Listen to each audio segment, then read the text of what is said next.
دیکھو سلیمان علیہ الصلوۃ والسلام کی اللہ نے بہت تعریف کی ہے کہ دنیا بھی دی ہم نے ان کو, دین بھی دیا. دین تو سارے پیغمبروں کو ملا, مگر سلیمان علیہ السلام کو جیسی دنیا ملی ایسی نہ ان سے پہلے کسی کو ملی نہ ان کے بعد کسی کو ملے گی.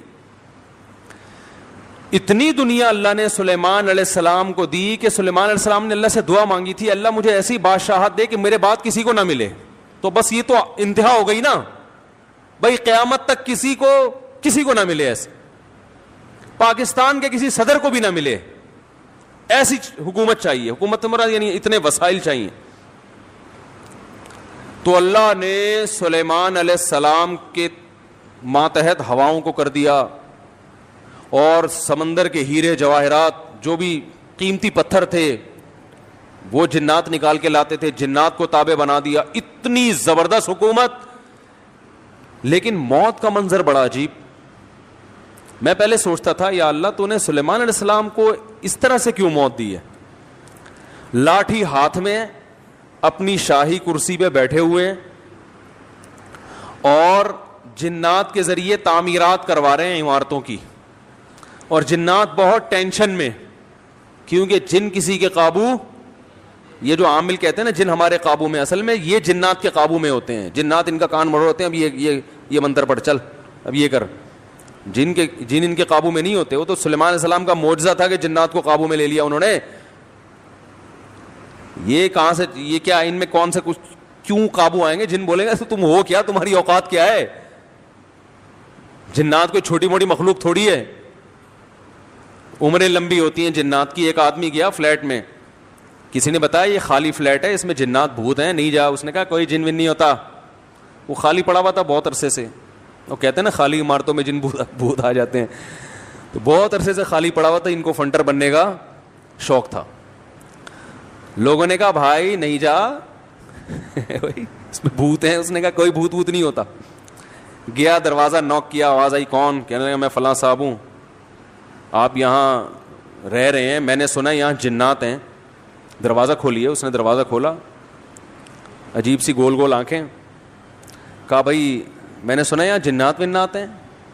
کہہ رہے ہیں یہ ایسی بکواس ہے, میں تو 500 سال سے لے رہا ہوں, مجھے تو آج تک کوئی نظر نہیں آیا. کہنے لگا میں تو 500 سال سے رہ رہا ہوں, مجھے تو ابھی تک کوئی نظر نہیں. یہ بے ہوش یہی جن تھا. وہی 500 سال سے انسان تو نہیں رہ سکتا. اچھا یہ عامل لوگ نا یہاں بیوقوف بناتے ہیں. ہم نے صحابی جن کو دیکھا ہے, کیونکہ جب یہ سنتے ہیں نا کہ جنات کی عمریں لمبی, تو 1400 سال پرانا جن بھی نکال کے لے آئیں گے. یہ الو بنانے کے علاوہ کچھ بھی نہیں ہے. صحابی جن کو دیکھا ہم نے, تابعی جن کو دیکھا ہم نے, اس جن کو دیکھا جس نے حضرت علی کی صحبت اٹھائی. سب بکواس کرتے ہیں. اور بعض ہمارے نیک لوگ بھی ان سے متاثر ہو جاتے ہیں, بڑے علماء بھی بعض ان سے متاثر ہو جاتے ہیں. ہمارے ہاں کسی چیز سے متاثر ہونے کے لیے بس اتنا کافی ہے کہ امکان کے درجے میں صحیح ہو. جیسے آپ کسی کو یہ بتا دیں نا کہ یہ کھانے سے یہ ہوتا ہے, تو امکان تو ہے نا کہ ہو سکتا ہے ہوتا ہو. ریسرچ ہے؟ ریسرچ نہیں ہے بھائی, امکان کافی ہوتا ہے ہمارے ہر چیز. حالانکہ کسی بھی دعوے کے لیے امکان, بھائی میں دعویٰ کروں اس نے میرے 1 لاکھ روپے لیے ہیں, اگلا کہہ رہا ہے کیا دلیل ہے, میں کہتا ہوں ممکن تو ہے نا کہ تم نے لیے ہوں, تو اس سے دلیل اتنی دلیل کافی ہوگی. اور بھائی یہ امکان کافی نہیں ہے, گواہوں سے ثابت کرو کہ لیے, یا تو یہ اقرار کرے یا گواہوں سے ثابت کرو. ہمارے یہاں دیکھا جاتا ہے جادو نبی پہ جب ہو سکتا ہے تو ہو سکتا ہے اس پہ بھی ہوا ہو. وہ ہو سکتا تھوڑی دلیل ہوتی ہے. سمجھ میں نہیں آ رہی بات. امکان تھوڑی ہوتا ہے. ابو بکر پہ کیوں نہیں ہو گیا جادو, حضرت عمر پہ کیوں نہیں ہو گیا, اس کا مطلب آسان کام نہیں ہے. نبی پہ کیوں ہو گیا تھا, اس کی ایک وجہ تھی کہ وہ کہتے تھے نبی صلی اللہ علیہ وسلم جادوگر ہیں, تو اللہ نے آپ سے اس طعنے کو دور کرنے کے لیے ہونے دے دیا تھا, تاکہ لوگوں کو یقین ہو جائے کہ یہ جادوگر نہیں ہے, کیونکہ جادوگر پہ جادو نہیں ہوتا. اس میں حکمت نہیں, ورنہ یہ آسان کام نہیں ہے بیٹھے ہوئے کچھ بھی سانس کو بہو سے لڑا دیا. اپنی حرکتیں ٹھیک نہیں ہوتی, اور وہ جب پھڈے ہوتے ہیں تو بجائے اپنی حرکتیں ٹھیک کرو کہ یار کس میں فالٹ ہے اس کو صحیح کرو, فوراً کس پہ ڈال دیتے ہیں, ایک نئی جنگ چھیڑ دیتے ہیں. نند نے لڑوایا ہمیں, یہ نند نے ہمارے گھر میاں بیوی میں کیا کروایا, پھڈا. خود اپنی حرکتیں ٹھیک نہیں ہے, ڈال کس پہ رہے ہیں, کوئی جٹھانی پہ ڈال دے گا, کوئی نند پہ ڈال. ایک نیا جنگ, اب نند سے پہلے 2 آپس میں لڑ رہے تھے, اب تیسری جنگ بھی شروع کہ اس نے کیا ہے. تو سلیمان علیہ الصلوۃ والسلام بیٹھے ہیں, اللہ نے دیکھو اتنی طاقت اور قوت دی کہ جنات کو آپ کے تابع بنا دیا. قرآن کہہ رہا ہے جنات سخت ٹینشن میں محنت مزدوری کا کام کر رہے ہیں اور عمارتیں بنا رہے ہیں. یہ جو احرام مصر ہے عین ممکن ہے حضرت سلیمان علیہ السلام کی تعمیرات ہوں. اتنی ٹینشن میں جنات, اور ادھر سلیمان علیہ السلام ایسے عصا ہاتھ میں لے کے بیٹھے ہوئے ہیں. اور قرآن کہتا ہے فلما قضینا علیہ الموت, ہم نے موت کا فیصلہ کر دیا. کیسے عجیب انداز ہے.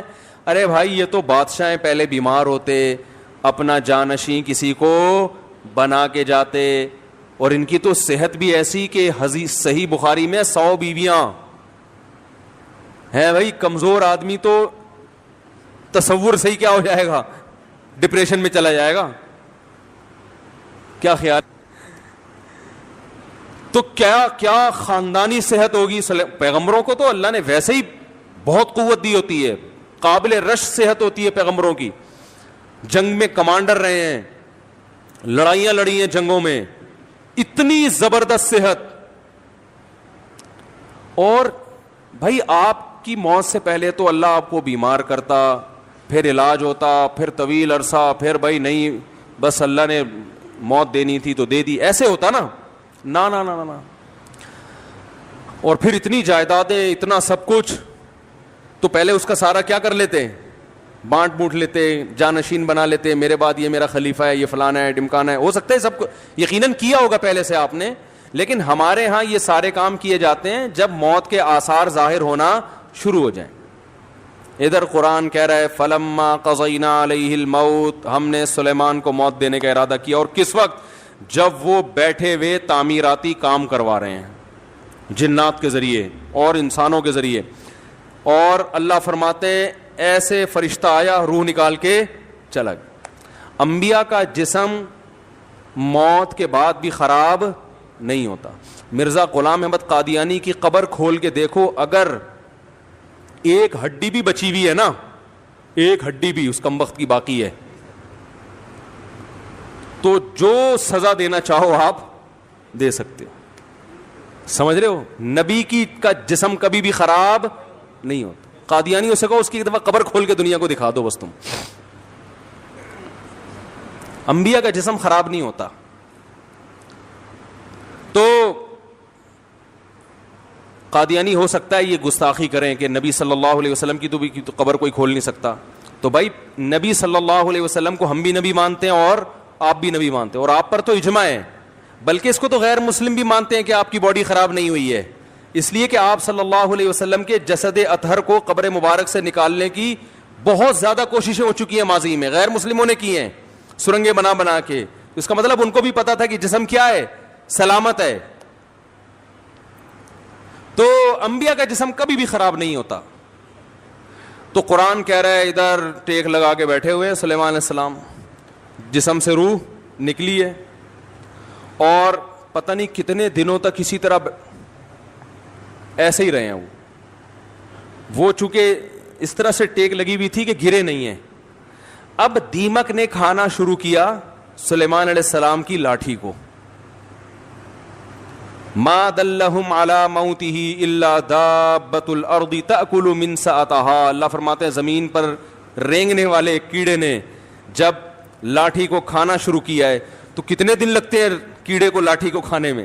تو جب لاٹھی کو اتنا کھا لیا کہ بیلنس آؤٹ ہو گیا, تو سلیمان علیہ الصلوۃ والسلام زمین پر گر پڑے. پھر جنات کو پتا چلا کہ بھائی ان کا تو بہت دن پہلے انتقال ہو چکا ہے.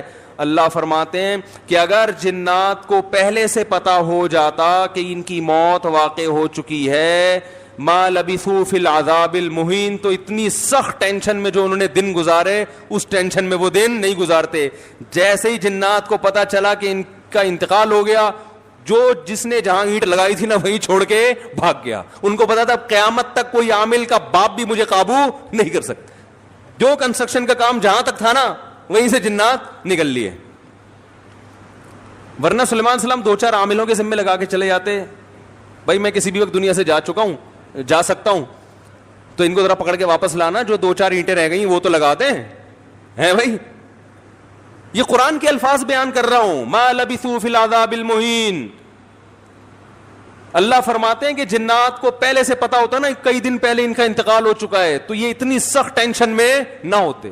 وہ تو یہی دیکھ رہے ہیں ہماری نگرانی کر رہے ہیں ایسے, کیونکہ چہرہ بھی بالکل اسی طرح, چہرے پہ رونق اسی طرح جیسے زندگی کے آثار ہوتے ہیں, بالکل وہی کنڈیشن. سوال پیدا ہوتا ہے, دیکھو اللہ کے ہر کام میں حکمت ہوتی ہے کہ نہیں ہوتی؟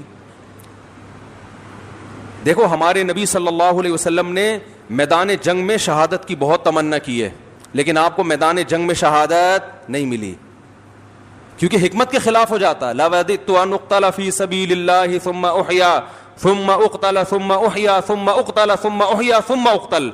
آپ صلی اللہ علیہ وسلم نے فرمایا میری یہ خواہش ہے, میری یہ چاہت ہے. لَوَدِدتُّ کا معنی ہوتا ہے بہت زیادہ چاہت. لَأَحْبَبْتُ نہیں فرمایا, لَوَدِدتُّ. مودت محبت سے اوپر کا درجہ ہے. میری بے پناہ خواہش ہے کہ میں اللہ کے راستے میں اقتلو, قتل کر دیا جاؤں, پھر زندہ کیا جاؤں, پھر اللہ مجھے میدان جنگ میں جانے کا موقع دے, پھر قتل کیا جاؤں, پھر زندہ کیا جاؤں, پھر قتل کیا جاؤں, پھر زندہ کیا جاؤں, پھر قتل کیا جاؤں. یعنی یہ شہادت اتنی پیاری چیز ہے کہ مجھے ایک دفعہ نہیں چاہیے, کم سے کم 4 دفعہ چاہیے. یہ کتنی تمنا نبی صلی اللہ علیہ وسلم کی. ظاہر ہے آپ خود دیکھو, جو اللہ کے لیے جان دے رہا ہو اور وہ ربی غیرت والا ہو تو وہ چھوڑ دے گا ایسے ہی؟ جان دینے سے بڑھ کر دنیا میں کوئی قربانی نہیں ہے. لوگ دعویٰ کرتے ہیں نا محبوب کے لیے کہ میں تمہارے لیے جان دے سکتا ہوں, یہ سب سے بڑا دعویٰ ہوتا ہے. دے نہیں سکتا وہ. محبوبہ کے چہرے پہ تھوڑی سی جھریاں آنے دو, پھر دیکھو کیا, پھر یہ جو 500 روپے بیلنس کے لیے دے رہا ہے یہ بھی نہیں دے گا. لیکن جو اللہ کے لیے جان دے گا میرے بھائی, تو اللہ تو جواد اور کریم بھی ہے, وہ تو تھوڑے پہ بہت نوازتا ہے.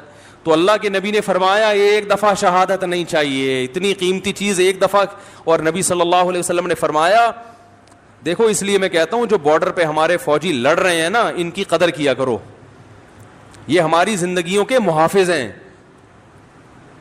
جو ہمارے ملک کے محافظ ہیں وہ ہمارے ایمان کے اور ہمارے دین کے محافظ ہیں یا نہیں ہیں؟ تو کافر تو کھا کے ختم کر دے ہمیں 2 منٹ کے اندر. جو شہادت دینے والا ہے اس کو ہلکا بس سمجھو. جو بھی جہاں بھی اللہ کے لیے لڑ رہا ہے, مسلمانوں کا دفاع کر رہا ہے, اللہ کے ہاں اس کا مقام ہلکا نہیں ہے, بہت بڑا مقام ہے. ہم تو باتیں کر رہے ہیں, جو پریکٹیکلی لڑ کہیں بھی ہو دنیا میں, جو بھی اللہ کے لیے لڑ رہا ہے, تو اللہ کی نظر میں اس کا مقام کم نہیں ہے, بہت بڑا مقام ہے.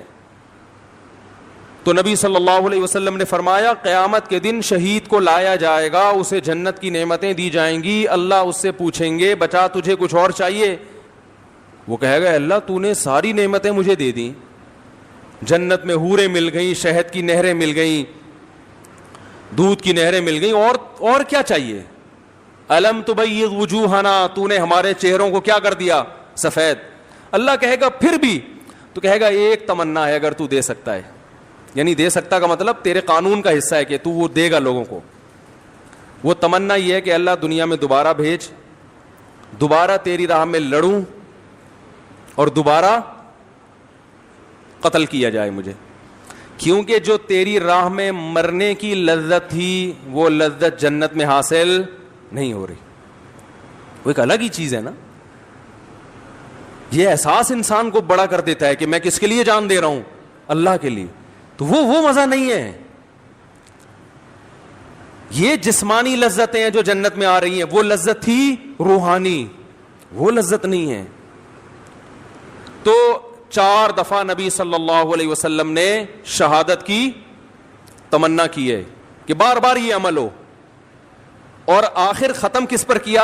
ثم اقتل. ہم ہوتے ہم کہتے ہیں اللہ میرا دل چاہتا ہے میں تیری راستے میں قتل کیے جاؤں, پھر شہید کیے جاؤں, پھر قتل کیے جاؤں, قتل کیے جاؤں, پھر زندہ کیے جاؤں, پھر قتل کیے جاؤں, پھر زندہ کیے جاؤں, پھر قتل کیے جاؤں, پھر زندہ کیے جاؤں, پھر قتل کیے جاؤں, پھر زندہ کر کے چھوڑ دیا جاؤں. اینڈ کہاں ہوتا ہمارا بھائی؟ ہے بھائی کہ پھر 4 دفعہ شہادت کا ثواب حاصل کر کے پھر اپنی لائف کو میں کیا کروں گا بھائی؟ انجوائے کروں گا. نا نا نا نا. نبی نے ختم کہاں کیا؟ بولو بھائی, قتل پہ. اینڈ کیا ہونا چاہیے؟ تیری راہ میں قتل. تیری راہ میں قتل, انجام یہاں ہونا چاہیے. اس کے باوجود آپ صلی اللہ علیہ وسلم کو میدان جنگ میں شہادت نہیں ملی. آپ کی موت شہادت سے ہی ہوئی ہے, اس لیے کہ وہ یہودی نے زہر پلایا تھا تو اس کے آثار تھے کہ آخر وقت میں آپ پر بخار آیا. لیکن جو میدان جنگ کی شہادت ہوتی ہے نا, جس کی نبی تمنا کر رہے ہیں, وہ والی شہادت نہیں ملی. کیوں؟ حکمت تھی کہ اگر آپ کی میدان جنگ میں شہادت ہوتی تو غیر مسلم کافر یہ کہتے کہ آپ اپنے مشن کو مکمل کیے بغیر دنیا سے چلے گئے. تو آپ آخری نبی ہیں, آخری نبی جب تک اپنے مشن کو مکمل نہیں کر لیں گے تو اس وقت تک آپ پر موت واقع نہیں ہو سکتی. اور یہ طبعی موت میں ہو سکتا ہے, کیونکہ جب طبعی طور پر انسان کی موت واقع ہوتی ہے اس کو وصیت کا موقع ملتا ہے, اسے سب جو ہے نا سارے کام کرنے کا, سمیٹنے کا موقع ملتا ہے. تو وہ تو نبی اگر میدان جنگ میں شہید ہوتے تو بھی سارے کام پہلے کمپلیٹ کر لیتے, لیکن ایک شک ہو سکتا تھا غیر مسلموں کو, تو اللہ نے وہ شک کے راستے بھی کیا کر دیے, ختم. کہ آپ کو کئی دن بیمار کیا گیا, جو جو وصیتیں آپ نے کرنی تھی کر لی, اور ہمیں اطمینان ہو گیا کہ اب جو کام رسول اللہ صلی اللہ علیہ وسلم نے کرنا تھا, جو وصیتیں کرنی تھی کہ میرے بعد میرا جانشین کون ہوگا, اور وہ ساری فائلیں آپ صلی اللہ علیہ وسلم کمپلیٹ کر کے گئے ہیں, سارے کام مکمل کر کے گئے ہیں. نماز میں آخری دنوں میں جب آپ بیمار ہوئے تو آپ نے حکم دیا کہ ابو بکر کو کہو وہ نماز پڑھائیں. اس میں اشارہ تھا کہ میرے بعد جانشین کون ہے. دیکھو سفر میں آپ صلی اللہ علیہ وسلم قضائے حاجت کے لیے گئے, جماعت کا وقت ہو گیا تو دوسرے صحابی نے نماز پڑھا دی. ایسا ہوا ہے؟ ابی ابن کعب رضی اللہ تعالیٰ نے نماز پڑھائی, لیکن یہ نماز یہ اپنا مسلح حوالے کرنے والی نماز نہیں تھی. یہ تو کوئی بھی امام کی جگہ کھڑا ہو سکتا ہے نا, امام کو کوئی عذر ہے.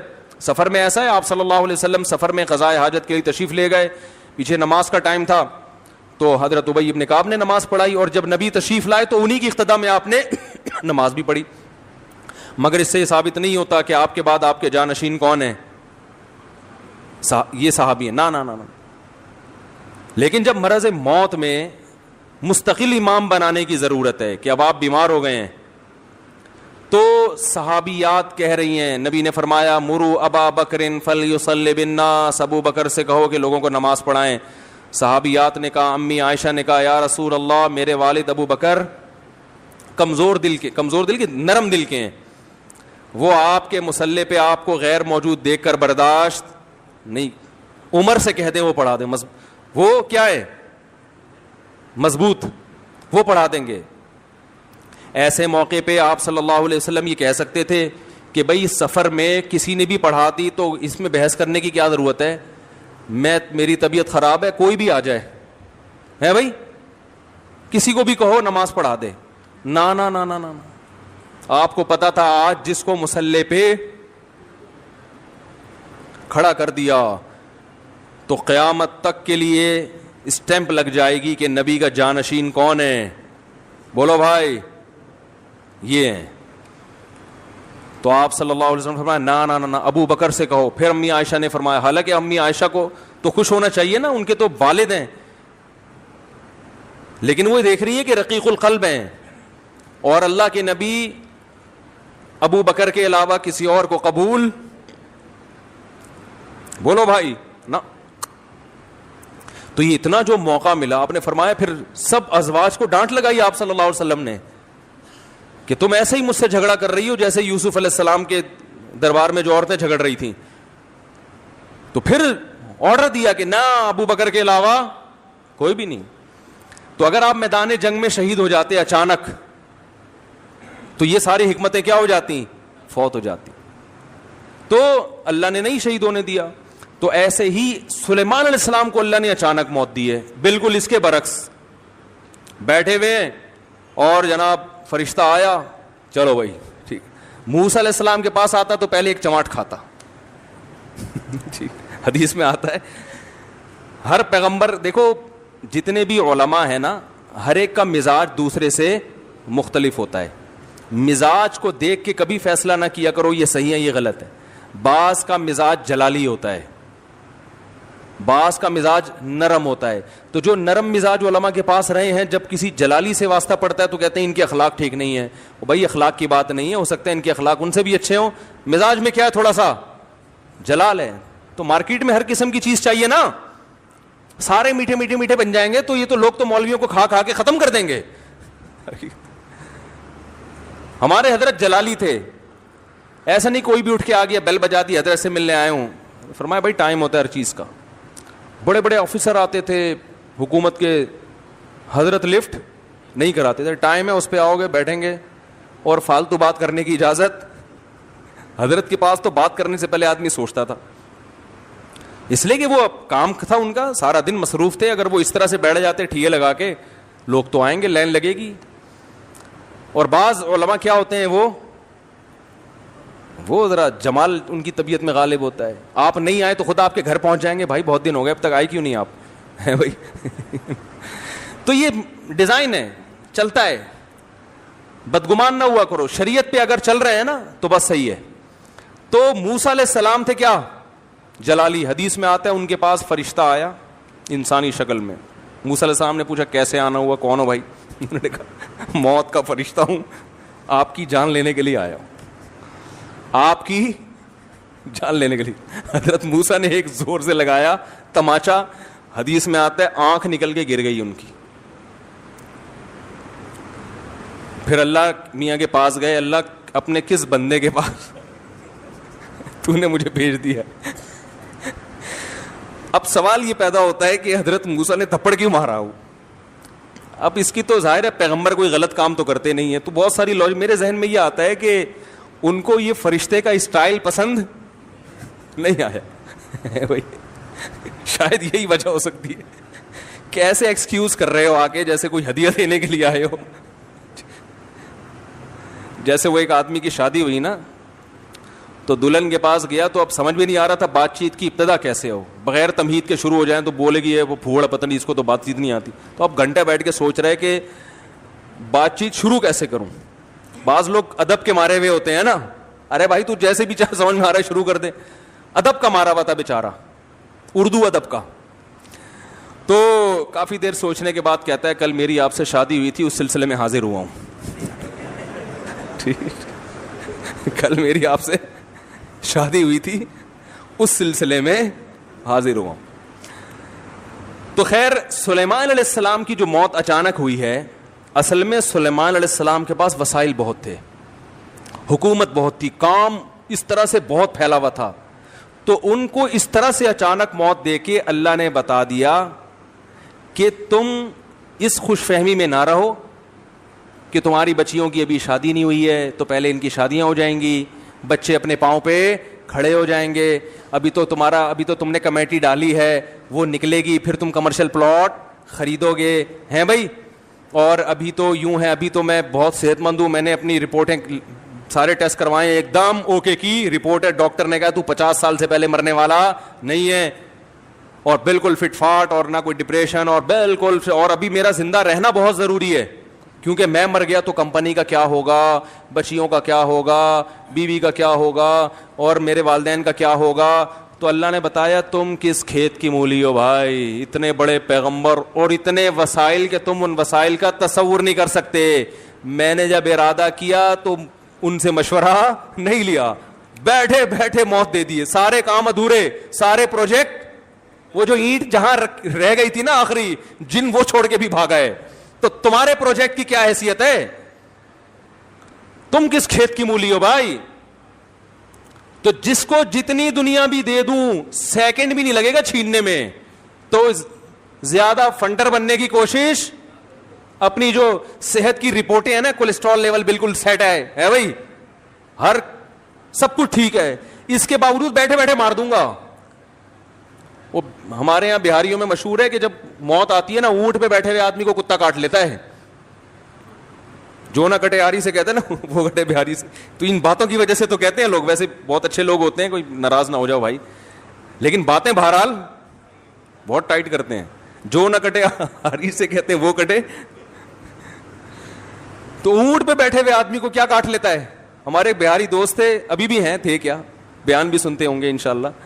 تو وہ کہتے تھے مفتی صاحب جب شامت آتی ہے تو اونٹ پہ بیٹھے ہوئے آدمی کو, میں نے کہا یار باتیں تمہاری بڑی ٹائٹ ہیں یار, اونٹ پہ بیٹھے ہوئے آدمی کو کیا کاٹ لیتا ہے؟ کتا. تو ہم اور آپ کس کھیت کی مولی ہیں بھائی. ہمارے ایک دوست تھے, بڑے مالدار بھی تھے, اور مدرسے میں ہمارے ساتھ پڑھا کرتے تھے, اکلوتے بیٹے تھے والدین کے. والدین نے ان کو عالم بنانے کے لیے سارے وسائل لگا دیے. جب عالم بن کے فارغ ہوئے, ایکسیڈنٹ میں ان کی موت واقع ہو گئی. اب یہی لوگ مجھ سے پوچھ رہے تھے یار ان کے تو والدین کا سارا محنت ضائع ہو گئی. میں نے کہا ضائع تو نہیں ہوئی, آخرت میں ذخیرہ, لیکن کام تو نہیں ہو سکا نا جو والدین چاہتے تھے.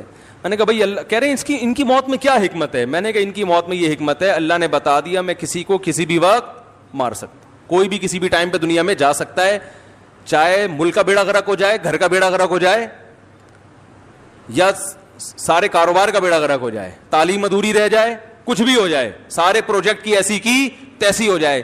اس لیے اللہ کو اپنے حساب سے مت چلاؤ, اپنے آپ کو اللہ کے حساب سے چلانا شروع کر دو.